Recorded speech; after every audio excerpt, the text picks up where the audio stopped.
बिस्मिल्लाहिर्रहमानिर्रहीम। मैं हूं कैसर इफ्तिखार और आप देख रहे हैं मेरा डिजिटल चैनल। इस वक्त मौजूद हूं चेरिंग क्रॉस पंजाब असम्बली में, जहां पर कुछ तलबा यहां पर अपने कुछ मुतालबात लेकर पहुंचे हैं। इनके क्या मुतालबात हैं, ये क्या चाहते हैं, क्यों ये एहतजाज जो है अपना रिकॉर्ड करवा रहे हैं असम्बली हॉल के सामने।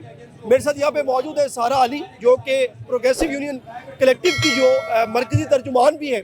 इनसे बात करते हैं। सारा, क्या हाल है आपकी? मैं ठीक हूँ। सारा, क्या एजेंडा है आप लोगों का? हम प्रोग्रेसिव कलेक्टिव से हैं। मैं मरकजी तर्जुमान हूँ तंजीम की। ये हमारी तलबा यकजहती मार्च है। हम 2018 से तलबा यकजहती मार्च करते आ रहे हैं। 2019 में हमने 50 मुख्तलिफ शहरों में की। इस साल हम 13 शहरों में कर रहे हैं, हैदराबाद, मुल्तान, लाहौर। हमारे बुनियादी तौर पे 11 डिमांड्स है इस मार्च की, जो कि आपको हमारे social media pages progressive students collective पे भी मिल जाएंगी। लेकिन सबसे बड़ी और बुनियादी हमारा मुकदमा ये है कि तलबा यूनियन की बहाली की जाए, जो 84 में डिक्टेटरशिप के दौरान बैन की गई थी। दूसरा ये कि एंटी हरासमेंट कमेटीज़ कैंपसेस के ऊपर जो है उनमें तलबा और खसूसन तलबात की शमूलियत यकीनी बनाई जाए। 2019 में जब हमने ये मार्चेस की तो उसके नतीजे में कैंपसेस के ऊपर on paper anti harassment committees बनाई गई, लेकिन उनमें तलबा और तलबात की शमूलियत यकीनी नहीं बनाई गई। हम चाहते हैं कि ये शमूलियत यकीनी बनाई जाए, क्योंकि इन कमेटीज़ के अंदर अगर सिर्फ प्रोफेसर्स मौजूद होंगे, तालिब इल्म नहीं होंगे, तो वो इम्पार्शियल डिसीजन नहीं दे सकती। मिसाल के तौर पर अगर एक फीमेल स्टूडेंट अपना हरासमेंट केस उधर लेके जाती है, जो कि एक प्रोफेसर ने हरास किया, उसी प्रोफेसर के लॉबीइस्ट, एंटी लॉबीइस्ट, उसके कॉलीग्स अगर उधर बैठे हैं, तो कभी भी फैसला तालिब इल्म ट्रस्ट नहीं कर सकती उस कमेटी पे। तीसरा हमारा मुकदमा ये है कि जो तालिब इल्म है उनको सब्सिडी दी जाए उनके तालिब इल्म कार्ड के ऊपर, सेहत के मामले में और पब्लिक ट्रांसपोर्ट पे। हम चाहते हैं कि जो student evaluation of teaching system है उसको लागू किया जाए यूनिवर्सिटीज़ में, ताकि क्वालिटी ऑफ एजुकेशन को मॉनिटर किया जाए और ये यकीनी बनाया जाए कि तालीम अच्छी क्वालिटी की पब्लिक यूनिवर्सिटीज़ में प्रोवाइड की जा रही है। हमारा बुनियादी मुकदमा ये भी है कि तालीम की निजकारी के अमल को ख़त्म किया जाए। हम समझते हैं कि तालीम पाकिस्तान जैसे मुल्क जहाँ ऑलरेडी तकरीबन 40% से कम बच्चा स्कूलों में जाता है और उसमें से भी सिर्फ 11% कॉलेजेस और यूनिवर्सिटीज़ की एजुकेशन तक जाता है, उसमें अगर आप निजकारी का अमल बीच में लेके आते हैं तो ऑलरेडी जो रसाई कम है वो मज़ीद कम होती जाएगी। हम चाहते हैं कि निजकारी का अमल ख़त्म किया जाए। इसके साथ साथ पाकिस्तानी रियासत ने जो बोर्ड ऑफ पीस पे साइन किया है, हम चाहते हैं कि ये साइन को विड्रॉ किया जाए, क्योंकि हर रियासत अपनी अवाम के साथ इमरानी मुआहिदा करती है। पाकिस्तान की अवाम का मेजॉरिटेरियन कंसेंसस है कि गजा में जो हो रहा है उसके गजा स्ट्रिप को रीबिल्ड ना किया जाए, वहाँ की बर्बरियत पे प्रॉफिट ना निकाला जाए। पाकिस्तानी रियासत उस बोर्ड में साइन करके अपनी अवाम के साथ इमरानी मुआहिदा वायलेट कर रही है। अवाम की राय की इज्जत की जाए, तलबा की डिमांड मानी जाए, इसलिए हम यहाँ निकले हैं आज। अरे सारा, अभी आपने अपने मुतालबात में बताया कि आपका ये भी मुतालबा है कि हरासमेंट के लिए जो है वो आपको जो फीमेल रिप्रेजेंटेटिव को शामिल किया जाए, जो नचकारी है यानी कि प्राइवेटाइजेशन है उसको ख़त्म किया जाए। Do you really think so कि इतने बड़े टाइकॉन, जितने बड़े कारोबारी लोग इस इंडस्ट्री में आ चुके हैं, ये जो तालीम की इंडस्ट्री है ये बाकायदा एक प्रोफेशन, कारोबार बन चुका है, तो आपको लगता है कि ये जो बड़े बड़े टाइकॉन जिनकी अपनी यूनिवर्सिटीज़ है वो प्राइवेटाइज होने देंगे? जाहिर बात है उनके रियासत के ऊपर उन लोगों की तरफ से, उन एजुकेशन माफियाज की तरफ से या कंग्लोमरेट्स की तरफ से प्रेशर आएगा, लेकिन रियासत की जिम्मेदारी उन कंग्लोमरेट्स के नीचे सर झुकाना नहीं है। रियासत की जिम्मेदारी है कि अवाम को जो बेसिक वेलफेयर प्रिंसिपल्स होते हैं उन तक रसाई दी जाए, जैसे कि हेल्थ केयर, जैसे कि एजुकेशन। रियासत का पहला ड्यूटी है, पहला प्रिंसिपल है अपनी अवाम के सामने आंसरेबल होना, इसलिए उनकी प्रायोरिटी ये होनी चाहिए कि वो ये रिफॉर्म्स लेके आए।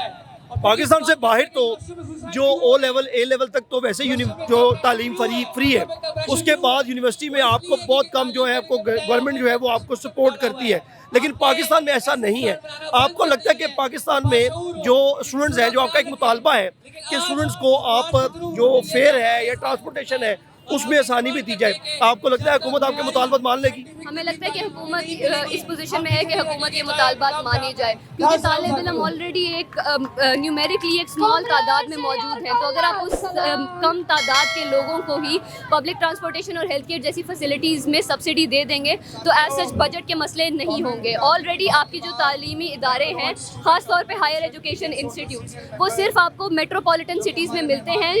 प्रोविंस बाई प्रोविंस अगर जाया जाए तो यूनिवर्सिटियों की तादाद कम होती जाती है, कॉलेजेस की, खासतौर पे गर्ल्स स्कूल्स की तादाद कम होती जाती है, और पब्लिक ट्रांसपोर्टेशन का जो सिस्टम है वो भी सिर्फ आपको मेट्रोपॉलिटन एरियाज में मिल रहा है। ये मेरे साथ एक और तालिब इल्म मौजूद है, इनसे बात कर लेते हैं। अस्सलाम वालेकुम जी। वालेकुम अस्सलाम। क्या एजेंडा है, क्या मुतालबात है, क्यों एहतजाज कर रहे हैं आप? یہ بیسکلی جو اسٹوڈنٹ یونین ریسٹوریشن ہے اس کے لیے احتجاج کر رہے ہیں. ان کی یہ ڈیمانڈ ہے کہ ملک بھر میں چاہے وکلا یونین ہو, ٹیچرز یونین ہو, انجینئر یونین ہو, ڈاکٹر یونین ہو, تو اسٹوڈنٹ پہ بین کیوں ہے. آج جو لوگ آئے, جتنے بھی لوگ ہیں, مختلف تھاٹس والے آئے ہیں, صرف ایک ڈیمانڈ کرے کہ جو اسٹوڈنٹ یونین پہ جو بین لگائی گئی تھی اس کو ہٹایا جائے, اور اسٹوڈنٹ جو انسٹیٹیوشن ہے اس میں جو ہراسمنٹ کمیٹیز ہے اس میں ممبرشپ یا 1-2 ممبر جو وہ کس کے ہو, اسٹوڈنٹس کے ہو. دوسری بات یہ جو مین امپورٹنٹ ہے کہ پاکستان نے جو یونائٹڈ نیشن کے کنونشن ہے, پولیٹیکل, سوشل اینڈ اکنامیکل جو کنونشن ہے اس کو ریٹیفائی کیے گئے, جس کو اسٹوڈنٹس کو یہ حق دیتی ہے کہ وہ سیاست کرے, right to expression, right to association, اور وہ اپنے یونین بحال سکے. کیونکہ جو آج کل پاکستان کے حالات چل رہے ہیں, اگر ہم دیکھیں یونیورسٹی میں مختلف تنظیمیں ہیں جو پولرائزیشن کی طرف جا رہی ہیں, جو ڈی پولیٹیسائزیشن کی طرف جا رہی ہے. یہ ایک انکلوسیو ڈیمانڈ ہے اسٹوڈنٹ سے کہ آپ ان یونین کو بحال کریں, اسٹوڈنٹ یونین کے, تاکہ یہ جو سوسائٹی میں پولرائزیشن ہے وہ ختم ہو جائے اور جو ایکسٹریمزم ہے اس کو کم کیا جائے. کیا مطالبات ہیں آپ کے, کیوں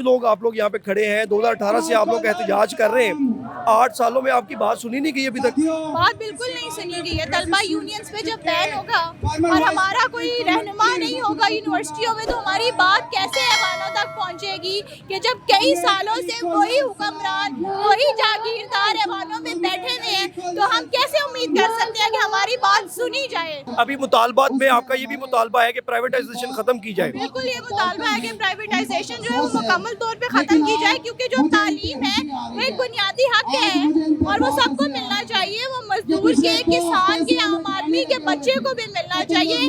اور ہم یہ لوگ یہ سمجھتے ہیں کہ تعلیم صرف امیروں کا حق ہے, نہیں, یہ سب کا بنیادی حق ہے. آپ کو لگتا ہے کہ جو بڑے لوگ جو یونیورسٹیز بنا کے بیٹھے ہوئے ہیں یہ تو کاروبار ہے نا, اب یہ تعلیمی نظام تو نہیں رہا, آپ کو لگتا ہے کہ وہ پرائیویٹائزیشن ختم کرنے دیں گے؟ دیکھیں ایک بات ہے نا کہ میرے سینے میں نہ صحیح تیرے سینے میں صحیح, آگ کہیں بھی ہو لگنی تو چاہیے. ایک شمع بہت ہوتی ہے کرن کی, اور ہمیں امید ہے اور ہم لڑتے رہیں گے جب تک مطالبات پورے نہیں ہوں گے. بہت شکریہ جی. یہ جو ان کے مطالبات ہیں, ان کا یہی کہنا ہے کہ یہاں پر جو پرائیویٹائزیشن ہے وہ ختم کی جائے, جو اسٹوڈنٹ یونین ہے اس کو بحال کیا جائے, جو طلباء کو جو امرات ہیں, پکس ہیں, وہ دیے جائیں. اس کے بعد جو پرائیویٹائزیشن ہے اس کو ختم کیا جائے. اور فلسطین کے حوالے سے یہ لوگ احتجاج کر رہے ہیں, تو یہ ان کی جو ڈیمانڈز ہیں آپ کے سامنے آپ کو بتائی ہیں. ہمارے چینل کو لائک اور سبسکرائب ضرور کیجیے گا, اور کمنٹ باکس میں اپنے خیالات کا اظہار بھی کیجیے گا. اگلی خبر تک کے لیے دیجیے گا اجازت. اللہ حافظ.